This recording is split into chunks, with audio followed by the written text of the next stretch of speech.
Dos años de pandemia de COVID-19 dejaron al mundo traumado por la enfermedad, la muerte, la desunión, el desgaste de los gobiernos, la recesión global y la inflación. Lo que menos necesitaba el planeta, justo cuando empieza a dejar atrás esta epidemia, esta pandemia, acaba de suceder. Otra guerra.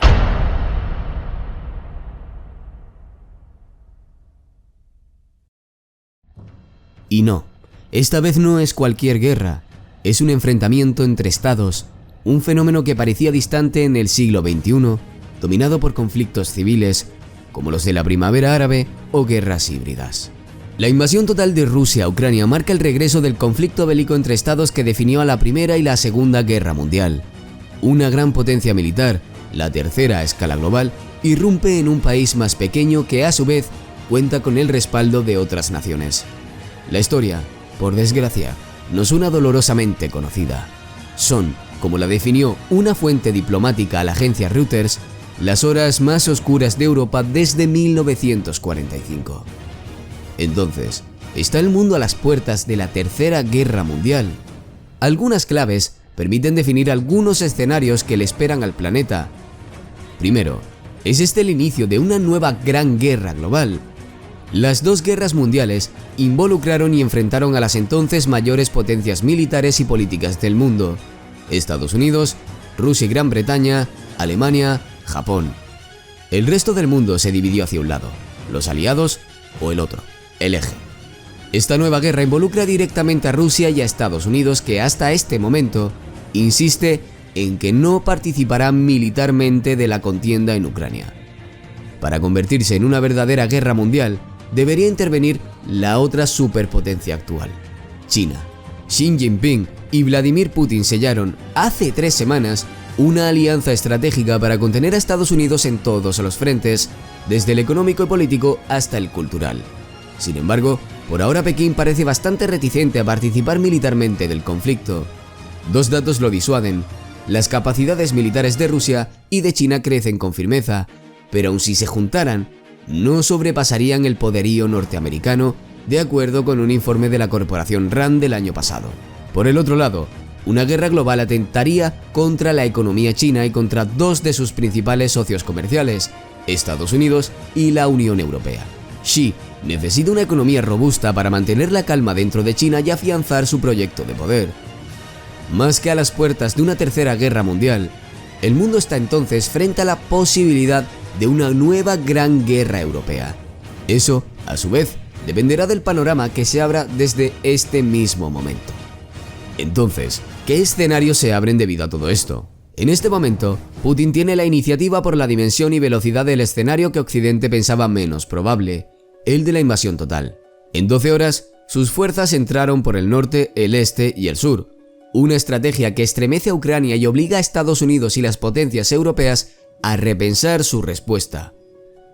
El escenario que más prevén los funcionarios occidentales a esta hora es que Putin instale sus fuerzas en Ucrania, desaloja al presidente Volodymyr Zelensky y designe un gobierno títere.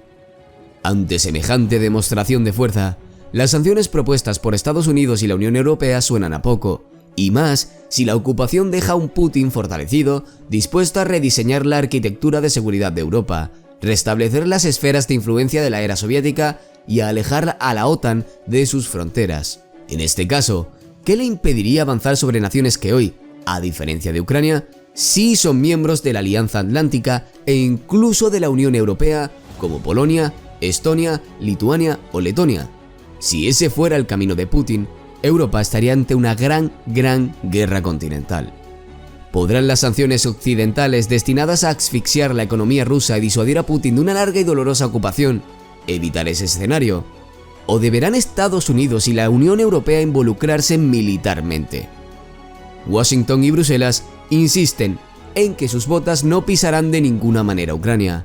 Aún pagan los costos del fracaso de su misión en Afganistán. Ucrania no es miembro de la OTAN, por lo que esa organización no intervendría directamente. Todo depende ahora de la voluntad de lucha que muestren los ucranianos, y ahí sí habría varios países dispuestos a ayudar con armas y entrenamiento. Es clave mirar la voluntad de resistencia de los ucranianos, opina, en Diálogo con la Nación, Gonzalo Paz, profesor de la Universidad de Georgetown, especializado en las relaciones de China y Rusia con América Latina. La insurgencia armada de los ucranianos podría tornar entonces a su país en una suerte de Siria europea, otro de los escenarios más mencionados por los especialistas. Punto clave: ¿sufrirá aquí más la economía del mundo? Sí, esa es la mayor certeza que comparten en ese momento los especialistas. Varias son las razones, resumidas con precisión en un briefing privado divulgado por la consultora Eurasia hace apenas unas horas. La invasión rusa tendrá amplios efectos en la economía global, ya que la combinación de sanciones occidentales, disrupciones de guerra y retaliación rusa conducirá a turbulencias en los mercados de energía, a condiciones financieras más frágiles y a una demanda global debilitada. El crecimiento del mundo industrializado se reducirá en al menos un punto, las cadenas de suministro sufrirán y habrá más proteccionismo. Rusia produce hoy el 10% de los 100 millones de barriles de petróleo diario que demanda el mundo hoy para salir del bajón de la pandemia y genera el 40% del gas que consume Europa. Disrupciones en esos suministros afectarán directamente los precios de la energía y derivarán, entre otras cosas, en mayor inflación global.